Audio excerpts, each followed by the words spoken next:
setiap hari Jumat yang sangat ditekankan untuk dibaca oleh setiap muslim adalah surah Al-Kahfi. Surah Al-Kahfi ini adalah asas keyakinan bagi seorang muslim. Setiap Jumat kita disuruh baca. Bahkan kata Nabi SAW, siapa membaca Al-Kahfi di malam Jumat, Allah akan berikan cahaya antara dia dengan Ka'bah. Kemudian dalam riwayat lain, siapa yang membaca Al-Kahfi di hari Jumat, dia akan selamat dari fitnah Dajjal. Di Al-Kahfi apa yang sedang diceritakan? Di beberapa ayat pertama adalah keyakinan yang dibangun oleh Allah Subhanahu wa taala. Bagaimana seseorang muslim yakin Al-Quran ini benar, lalu berpegang teguh pada apa yang ada di dalamnya, baik informasi ataupun hukum-hukum yang sudah terjadi sebelumnya, yang sedang terjadi di zaman sekarang, dan yang akan terjadi di masa akan datang. Dan semua yang dibutuhkan dalam roda kehidupan di muka bumi ini, dari sisi sosialnya, ekonominya, politiknya, semuanya ada dalam Al-Quran. Kemudian mulailah Allah Subhanahu wa taala memberikan gambaran 3 kisah yang unik sekali. Kisah tentang Ashabul Kahfi, 7 orang anak muda yang beriman kepada Allah. Di zaman pada saat itu orang semuanya tidak ada yang beriman kepada Allah. Lalu untuk membawa keyakinan mereka ini bahwasanya memang ada Tuhan Allah, mereka selamatkan diri ke gua. Dan akhirnya Allah Subhanahu wa taala dengan kayak itu menyelamatkan mereka. Allah tidurkan mereka 309 hari di dalam gua tersebut dalam kondisi tubuh mereka tidak rusak. Dan Allah suruh kita ulang-ulangi kisah itu setiap Jumat. Renungi kisah itu, bahwasanya keyakinan akan membawa kepada keselamatan, terutama kepada Allah Subhanahu wa taala, atau keyakinan kepada Allah Subhanahu wa taala. Kisah yang lain juga Allah ceritakan tentang perjalanan Nabi Musa dengan Nabi Khidir alaihi wassalatu wassalam. Bagaimana Nabi Musa alaihissalam pada saat berkata, saya adalah orang terpintar atau yang paling memahami hukum Allah di muka bumi. Maka Jibril AS datang pada saat itu menyampaikan, hai Musa, bukan kau orang yang paling mengetahui hukum Allah, tapi masih ada hamba Allah yang mengetahui, dan Allah menyuruh kau mencarinya. Maka mulailah diceritakan dalam surah Al-Kahfi bagaimana Musa AS jalan mencari Khidir. Lalu pada saat bertemu dengan Khidir, dia minta, semoga engkau bisa mengajarkan kepadaku ilmu yang Allah ajarkan kepadamu. Apa kata Khidir? Tentang masalah pondasi keyakinan, boleh kau belajar dengan aku, tapi dengan syarat, jangan bertanya apa yang aku lakukan sampai aku yang jelaskan.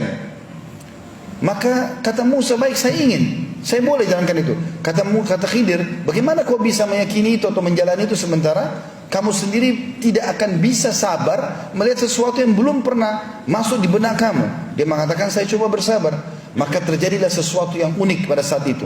Dalam Al-Quran dan surah Kahfi diceritakan, Khidir naik di atas sebuah kapal dengan Musa alaihi wassalatu wassalam. Lalu tiba-tiba Nabi Khidir membolongi kapal-kapal pelayan, padahal mereka orang miskin. Lalu Musa bertanya, hai Khidir, kenapa kau bolong-bolongin kapalnya para nelayan ini?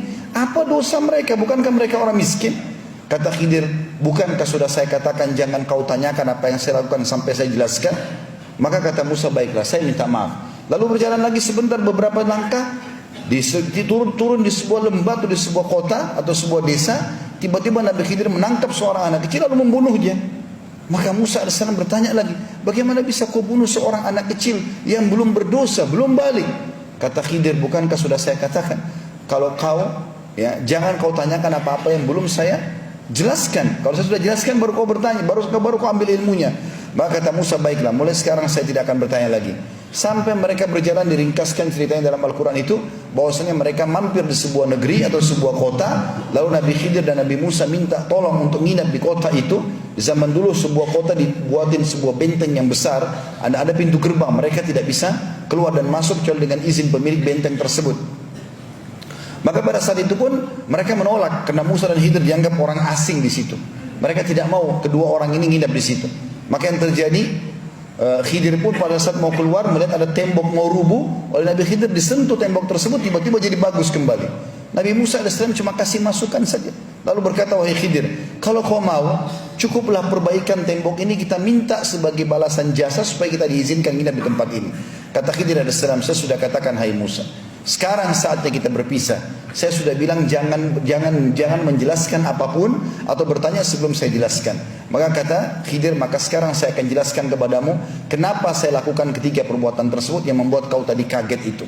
Yang pertama, saya membolongi kapal-kapal para nelayan yang miskin itu karena Allah telah memberikan kepada saya mukjizat, berita, karena Khidir AS juga seorang nabi, bahwasanya di situ ada raja zalim yang suka mengambil secara paksa kapal-kapal nelayan.